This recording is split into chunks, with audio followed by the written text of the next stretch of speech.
इस दास को क्रोथा कांड के झूठे केस में जेल में कुछ समय व्यतीत करना पड़ा। वहां पर एक कर्मचारी था, यानी वार्डन था, उस जिस वार्ड में मुझे रखा हुआ था। तो वो आते थे, चर्चा करते थे, पूछते थे महाराज कारण क्या हुआ, सब उनको सच्चाई बताते थे। वो भी परिचित हुए सच्चाई से, एक सचमुच आपके साथ तो ये राजनीतिक षड्यंत्र है, हम भी अब बहुत महसूस कर रहे हैं। तो फिर ज्ञान चर्चा होती थी, तो हमने कहा कबीर इज गॉड, ऐसे ऐसे वो अवतरित हुए, कमल के फूल पर आए। तो उससे पहले वही वार्डन, वो पुलिस वाला कह रहा था, 2 दिन पहले चर्चा चल रही थी, कहने लगे जी हमारा एक मित्र है पुलिस वाला, उसके घर पे एक बथुआ है। बथुए का पौधा आपने देखा होगा, 1.5-2 फुट का होता मैक्सिमम, हमने तो इससे बड़ा देखा नहीं था। वो बता रहा कि बथुए का पौधा 10 फुट ऊंचा है, 10-11 फुट, और नीचे से उसका पेड़ जो है तना लगभग 3-4 इंच मोटा है, और वो सदाबहार है, यानी पूरे वर्ष वो हरा भरा रहता है, उसके पत्तों का साग बनाकर खाया जाता है। अब हमने तो अविश्वास हुआ नहीं भी होगा, हो सकता कोई बड़ी बात नहीं। अब फिर एक दिन ये चर्चा चली जब इस दास के साथ के भाई परमात्मा कमल के फूल पर आकर विराजमान हुए, तो यहां आकर वो अड़ गया न, बोला जी यह बात नहीं समझ में आती आपकी, और सारी मान लेंगे, लेकिन कमल के फूल पर बालक कैसे रुक सकता, वो तो बिल्कुल पत्ते से होते।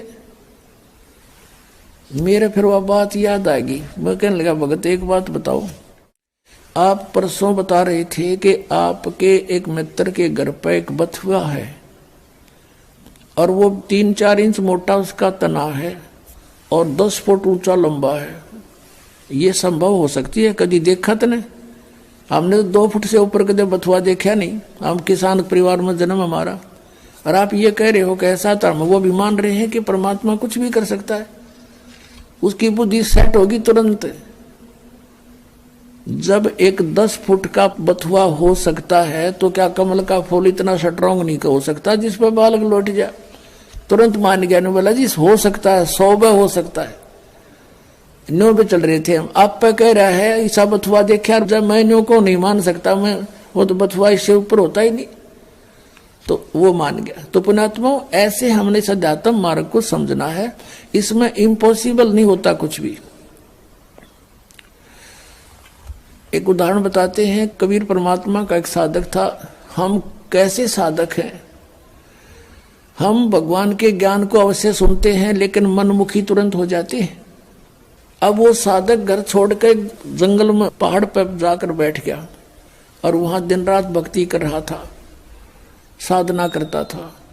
एक दिन वो क्या करता था, वहां से नीचे उतर कर आता था, एक सरोवर था नीचे, थोड़ा पहाड़ से नीचे की तरफ, पहाड़ी पर ही था, बना हुआ था, लेकिन वो और ऊंची पहाड़ी पर रहता था। वहां आकर स्नान करता था और जल भर ले जाता था अपना करमंडल में। एक दिन वो बीमार हो गया, इतना असहाय हो गया कि वो स्नान करने मुंह धो नहीं सकता था, और मुंह धोए बिना वो भगवान नहीं बच सकता था। इस तरह की अपनी अटकल बना रहा था। तो वो रोने लग गया बहुत बुरी तरह, हे भगवान मैं मुंह धोऊंगा कैसे, मुंह धो नहीं सकता, आपको याद कैसे करूंगा, ऐसे तरफ कर रहा था। अब कहते हैं दारी मेरे संत की मोह से मिटे नहीं अंश। अब उसके लिए परमात्मा ने क्या किया, इतनी जबरदस्त वर्षा कर दी कि पूरी पृथ्वी पर जल ही जल हो गया, कम से कम 200 400 फुट ऊंचा। और फिर वो जल उस पहाड़ी के निकट पहुंचा जहां वो संत बैठा था। इतना निकट कर दिया वो जल कि उसने ऐसे देखा, अरे जल यहाँ आ गया, अरे वर्षा इतनी अच्छी होगी। और उसने फिर मुंह धोया, मुंह धो के पानी पिया। फिर उसने देखा कि ये तो सब कुछ नाश हो गया, प्रलय होगी। फिर उसको आकाशवाणी हुई कि तेरे लिए ये करना पड़ा मुझे। तब रोने लग गया, हे भगवान मुझ पापी के लिए इतना अनर्थ हो गया, सारी जनता मर गई मालिक। कहते उसी एक्शन एज इट इज कर दिया, जो कहता हूं एज इट इज, जैसे जो जहां काम कर रहा था एज इट इज कलम पकड़ी तो कलम में पकड़ा बैठा वहां पर। तो यहाँ के बारे में कहते हैं मौला थल से जल करे और जल से थल कर देत, साहेब तेरी साहेबी अब श्याम कहूं अक्सवेत। परमात्मा एक सेकंड के कुछ क्षण में भी पूरी पृथ्वी पर जल ही जल विनाश कर सकता है। और दूसरे अक्षर में जो का तू आपको जैसे यहां बैठे हो ऐसा ही बैठा दे, आपका याद भी ना हो मेरे गल बनी थी क्या। इतना सामर्थ्य परमात्मा में है। और हम इन अनाड़ियों के कारण, अज्ञानता के कारण, शास्त्र साधना करने के कारण, परमेश्वरीय लाभ से वंचित रहने से हम ये सोच बैठे हैं ऐसा नहीं हो सकता, ऐसा नहीं हो सकता।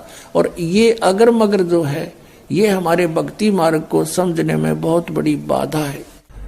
तो उससे पहले काल ने ये नकलीपन चलवा दिए।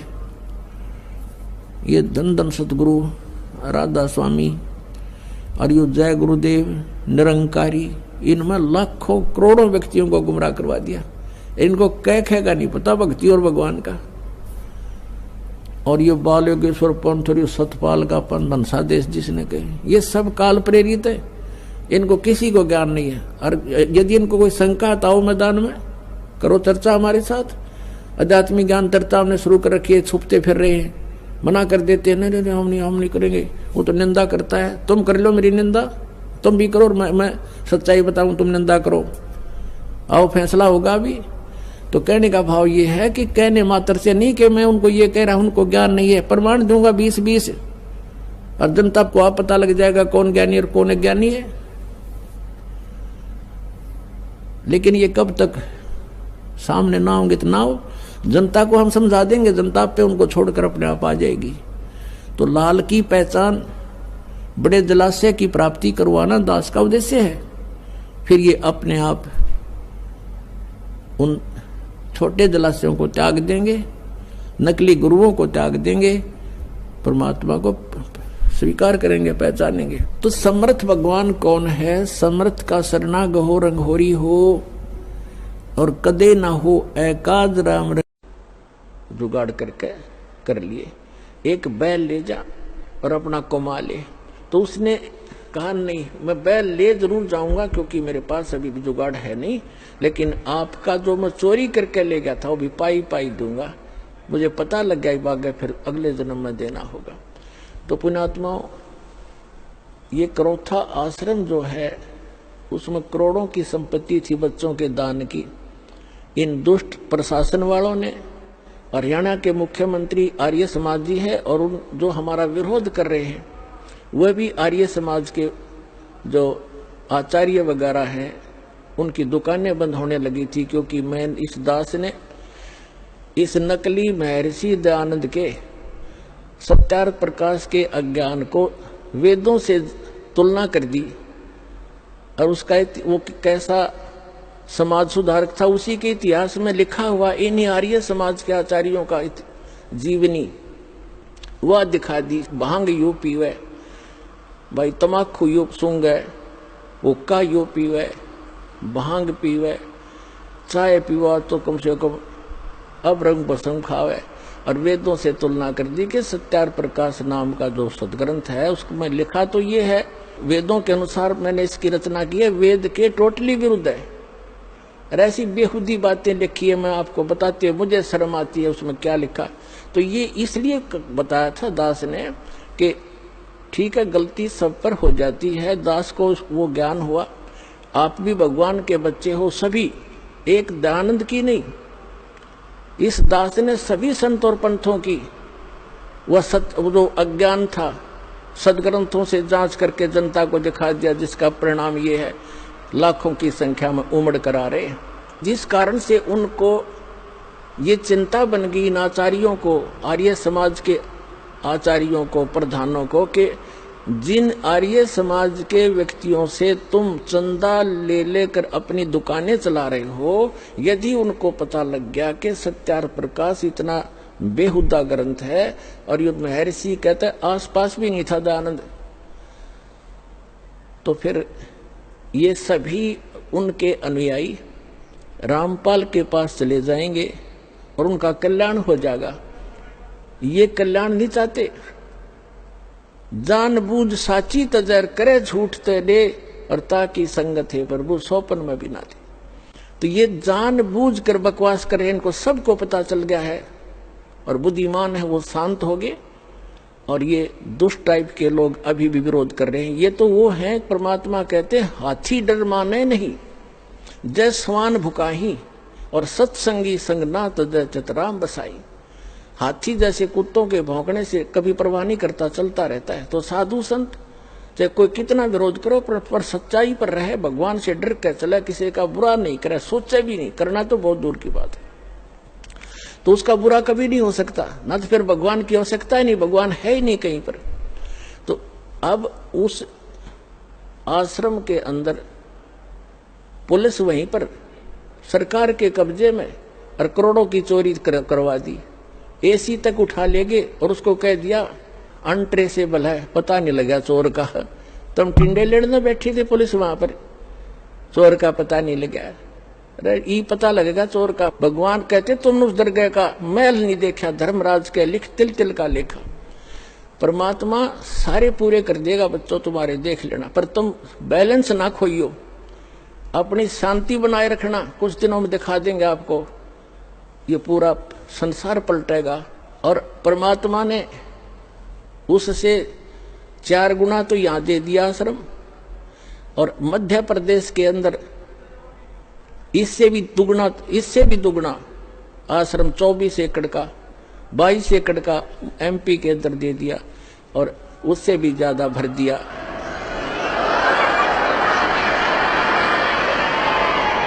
और पुण्यात्माओं, समर्थ का शरणाग हो रंग होरी हो, कबू न हो ए काज राम रंग होरी हो। समर्थ की शरण में रहो, उसका कभी बुरा नहीं हो सकता। कभी हमने किसी का बुरा नहीं सोचना। जिन्होंने हमारे साथ जुल्म किए हैं हम उनका प्रतिशोध नहीं रखेंगे, ना रखना मन में। फिर भगवान रूस जाएगा, उसका फिर ऑपरेशन खत्म हो जाएगा अगर आप उसका बदला लेना चाहोगे। कभी नहीं सोचना, भगवान पर छोड़कर चलो, अपना बचाव रखो। संत का एक नियम होता है, किसी से लड़ना नहीं और डरना नहीं, क्योंकि चोर डरा करते, साधु संत डरा नहीं करते। सिंह, सूरमा और संत आगे को बढ़ते हैं, पीछे को नहीं चलते। तो जो परमार्थी व्यक्ति होते हैं वो बैक नहीं होते, क्योंकि उनका उद्देश्य बुरा करने का नहीं होता है। इसलिए आपसे दास की प्रार्थना है, अपना सतलोक आश्रम करो था की सफाई करो, प्यार से रहो और उसको वैसा ही चमका दो जैसा पहले इन दुष्ट लोगों ने हमसे लिया था, और वैसा ही फिर वहां से सत्संग किया करेंगे। और सभी भक्तों से मैं पुनः प्रार्थना करता हूं कि शांति से रहा करते हैं। संत कभी बैलेंस नहीं खोते, अपना संतुलन नहीं खोया करते।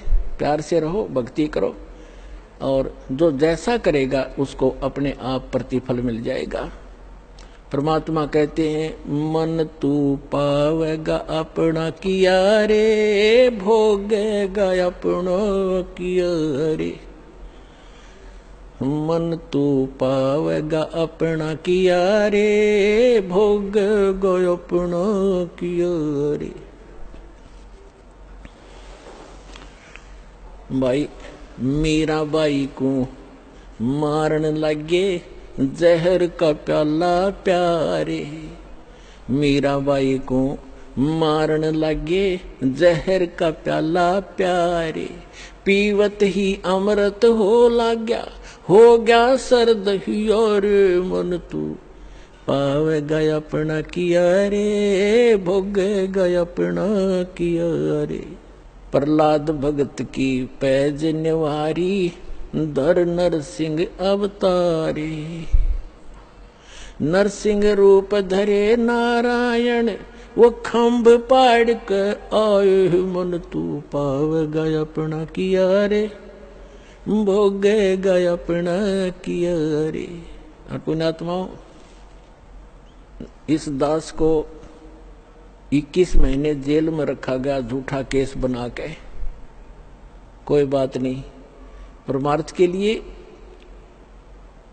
कितने ही दिन तक जेल क्या चाहे कुछ भी संघर्ष करना पड़े, एक बार ये मिशन दास का आप बच्चों का सफल हो गया, पूरा विश्व सुखी होगा।